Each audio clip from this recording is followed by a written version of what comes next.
പലരുടെയും പല ചോദ്യങ്ങൾക്കുള്ള മറുപടിയാണ് ഈ വീഡിയോ. ഒന്നാമത്തെ ചോദ്യം, ശത്തനെ കെട്ടിയിട്ടിരിക്കുന്നത് എന്തിനാ? അവന് സ്വാതന്ത്ര്യം കൊടുത്തുകൂടെന്ന് ചോദിക്കുന്നവരുണ്ട്. അവരോട് പറയാൻ എനിക്ക് ഒന്നാമത്തെ കാര്യം, പ്രധാനപ്പെട്ട കാര്യം എന്താ വെച്ചാൽ, ശത്തൻ്റെ കയ്യിലിരിപ്പ് കൊണ്ട് തന്നെയാണ് അവനെ കെട്ടിയിടുന്നത്. അവനെ കെട്ടിയിടാതെ അവനെ പറ്റത്തില്ല.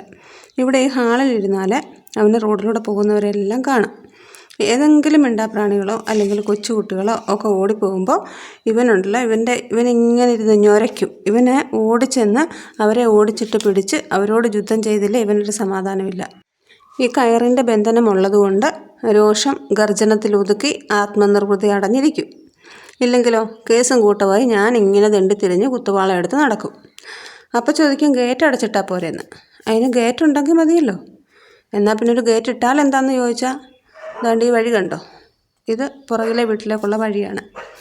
അവരുടെയും കൂടെ വഴിയാണ് ആ റോഡ് വരെ കാണുന്നത്. ആ മതിലങ്ങോട്ട് കാണുന്നത് അപ്പുറത്തെ വീടിൻ്റെ മതിലാണ്, നമ്മുടെ മതിലല്ല. അപ്പോൾ പിന്നെ ഗേറ്റ് ഇടുക എന്നത് സ്വപ്നത്തിൽ മാത്രമായി അവശേഷിക്കുന്നു. എന്നാൽ പിന്നെ വല്ലപ്പോഴുമെങ്കിലും അഴിച്ചു വിട്ടുകൂടെ എന്ന് ചോദിച്ചാൽ അതിനും കഴിയില്ല. കാരണം ഏത് സമയത്താണ് കാലക്കേട് വിമാനം പിടിച്ച് വരുന്നതെന്ന് പറയാൻ പറ്റുമോ? ഒരു കാക്ക പറക്കുന്ന കണ്ടാൽ മതി, ഈ പോത്തുകിടാവ് ഒരൊറ്റ പറക്കലാണ്. എപ്പോഴും വണ്ടി പോകുന്ന റോഡാണ്. ഇയാൾ പാഞ്ഞ് എന്ന് കയറുന്നത് റോഡിൻ്റെ നിയമം നോക്കിയൊന്നും അല്ലല്ലോ. ഏതെങ്കിലും വലിയ വണ്ടിയാണെങ്കിൽ ഇയാൾ അതിൻ്റെ കീഴിൽ കയറും. ഇനി ബൈക്കോ സ്കൂട്ടറോ ഒക്കെ ആണെങ്കിലോ അവർക്കും അപകടം പറ്റും. അങ്ങനെ ഒരു സാധ്യതയുള്ളപ്പോൾ നമ്മളതിന് വഴി വെക്കാതിരിക്കുന്നതല്ലേ ഉത്തമം. പിന്നെ രാവിലെയും വൈകിട്ടും അരമണിക്കൂർ വീതം നടക്കാൻ കൊണ്ടുപോകുന്നുണ്ട്. അത് എത്ര മഴയാണേലും ഇനി നമുക്ക് എന്ത് അസുഖമാണേലും അതിനൊരു മുടക്കവും ഇല്ല.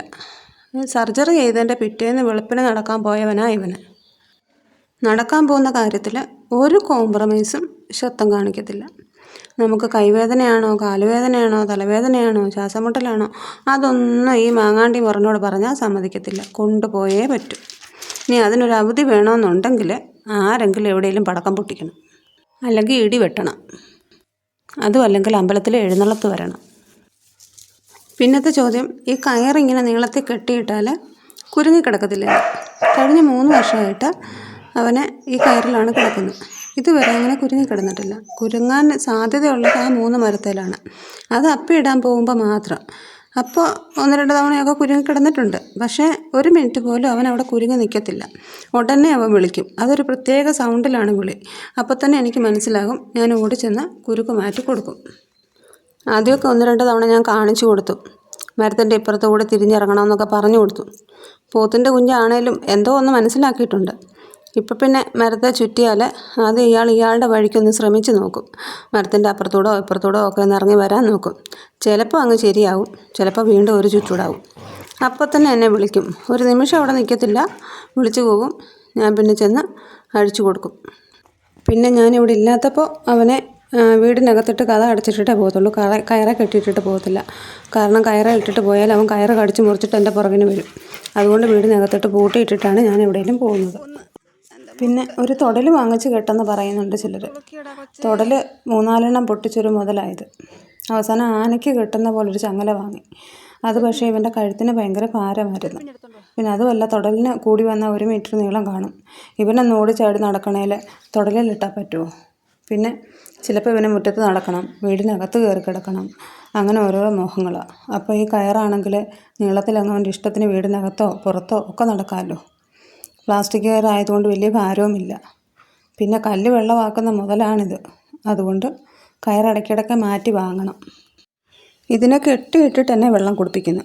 അപ്പോൾ കെട്ടിയിടാതിരുന്നാലോ എപ്പോഴേ എൻ്റെ പണി തീർന്നേനെ.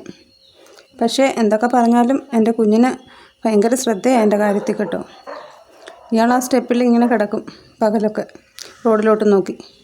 അപ്പോൾ ഞാൻ അടുക്കളയിലായിരിക്കും. ഒരു 5 മിനിറ്റ് അടുക്കളയിൽ പാത്രങ്ങളൊന്നും അനങ്ങുന്നില്ലെന്ന് കണ്ടാൽ എൻ്റെ പൊന്നുമോൻ ഓടി വന്ന് നോക്കും, അമ്മ എവിടെ പോയെന്ന്. ഞാൻ ചിലപ്പോൾ എന്തെങ്കിലും കറിക്ക് അരിയുകയോ അല്ലെങ്കിൽ മീൻ വെട്ടുകയോ ഒക്കെ ആണെങ്കിൽ പാത്രം അനങ്ങുന്ന സൗണ്ട് കേൾക്കത്തില്ലല്ലോ. ഇയാൾ ആ സ്റ്റെപ്പിൽ ഇങ്ങനെ ചെവി കൂർപ്പിച്ച് പിടിച്ച് കിടക്കുകയാണ്.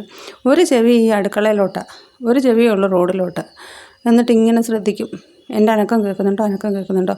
ഇല്ലെങ്കിൽ അവന് മനസ്സിലാവും ഞാനിവിടെ ഇല്ലെന്ന്.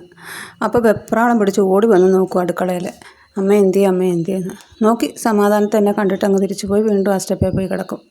ഇതുപോലെ തന്നെയാണ് ഞാനും. ആ ഒരു 5 മിനിറ്റ് അവൻ്റെ സൗണ്ടൊന്നും കേട്ടില്ലെങ്കിൽ ഞാനും ഇവിടെ നിന്ന് എണീറ്റ് നിന്ന് നോക്കും, ഇയാൾ എന്തോ ഒപ്പിച്ച് വെക്കുമോ, എന്തോ ആണെന്ന് അറിയണ്ടായോ. അതായത് പകൽ മൊത്തം ഞങ്ങൾ രണ്ടും അങ്ങോട്ടും ഇങ്ങോട്ടും ശ്രദ്ധ. അവൻ എന്നെ, ഞാൻ അവനെ.